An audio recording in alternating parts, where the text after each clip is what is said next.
Last time, Moses saw a fire that did not burn away. God called him from the flames and sent him back to Egypt. This is the story of courage, of faith, and of the day God began to set his people free. Do you want to know why God chose Moses and what happened next in Egypt? Let's find out together. Far away from Egypt, Moses lived a quiet life in the wilderness, so far from the shoom of palaces, so far from the gold he once knew, that sometimes it felt like Egypt had been only a dream. The desert became his home, the wind became his companion, and the endless sand, it held the memories of a man who once had everything, and then lost it all. Day after day, Moses walked the lonely paths of Midian, guiding sheep across rocky hills and silent valleys. The sun would rise softly, and the sun would fall behind the mountains, and Moses would keep moving forward. But deep inside him, questions still lived. Why was he here? Was his life finished? Had God forgotten him? Moses had once been a prince, a child raised in Pharaoh's house. He had seen velocity and power, but he had also seen suffering, and one choice, one moment, had sent him far away into exile.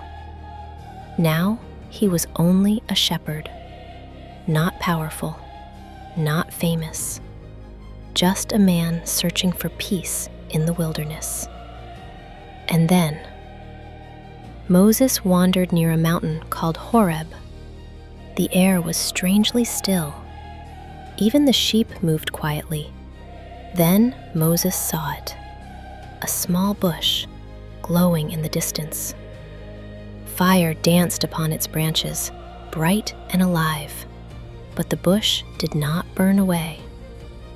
The flames leaped like golden ribbons, beautiful, impossible, unchanging.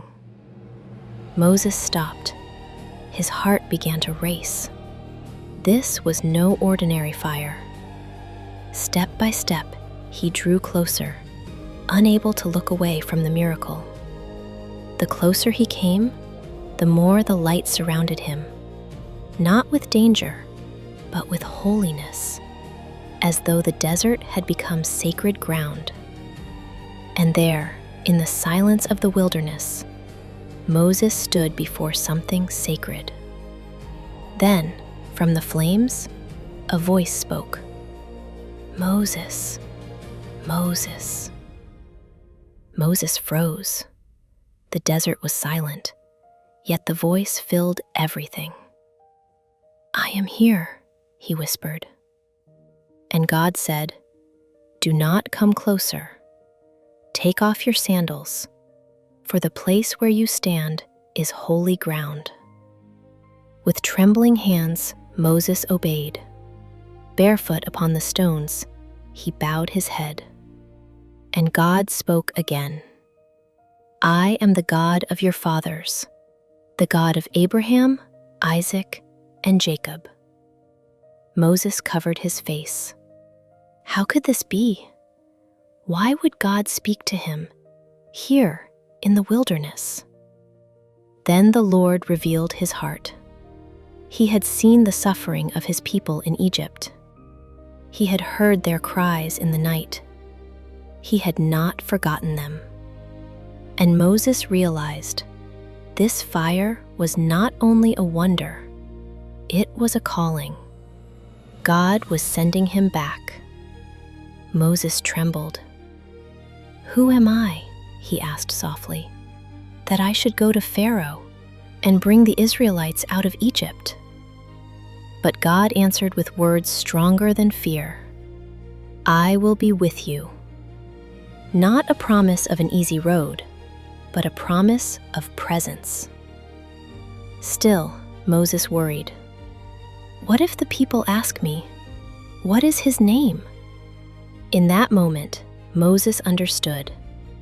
This was the God of forever, the one who sees, the one who hears, the one who acts.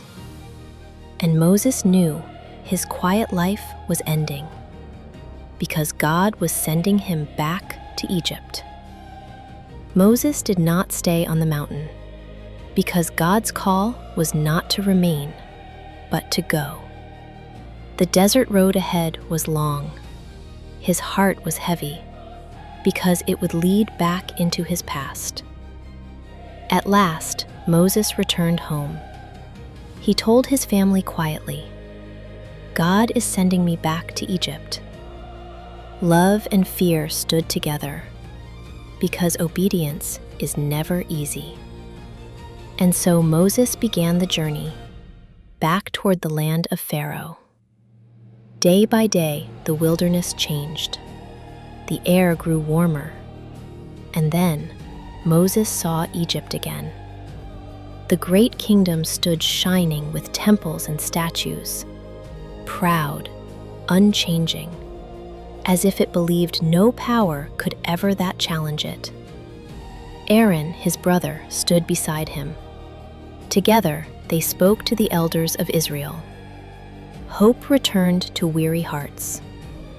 Now come the hardest part, facing the ruler of Egypt. With God beside them, Moses and Aaron were ready. At last, they stood before Pharaoh. Moses spoke with steady courage. "This is what the Lord, the God of Israel, says. Let my people go." But Pharaoh laughed. Then Aaron stepped forward. He held the staff in his hands, and slowly he opened his hand and let it fall to the palace floor. The current hall beds, and before their eyes, the staff became a serpent, a sign of power not from Egypt, but from heaven. Pharaoh's heart hardened. He refused to listen, and Moses realized this was only the beginning. Because when kings refuse the voice of God, God's story continues with a power the world cannot stop. If this story touched your heart, join us for more beautiful animated Bible stories.